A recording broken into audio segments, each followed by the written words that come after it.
Police का शहरी के घर में घुसकर चादर चार दीवारी का तकद्दुस पामाल, औरतों और बच्चों पर तशद्दुद। वीडियो वायरल होने पर डीपीओ राजनपुर मोहम्मद अफजल का नोटिस।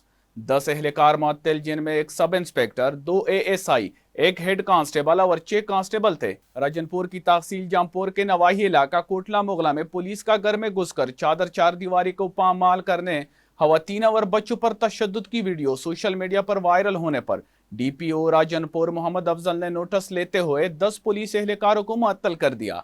मुअत्तल होने वाले मुलाजिमीन में एक सब इंस्पेक्टर, 2 एएसआई, एक हेड कांस्टेबल और 6 कांस्टेबल है। ऐसे पुलिस मुलाजिमीन जिनकी वजह से साख और वकार को नुकसान पहुंचे किसी भी रियायत के मुस्तहिक नहीं।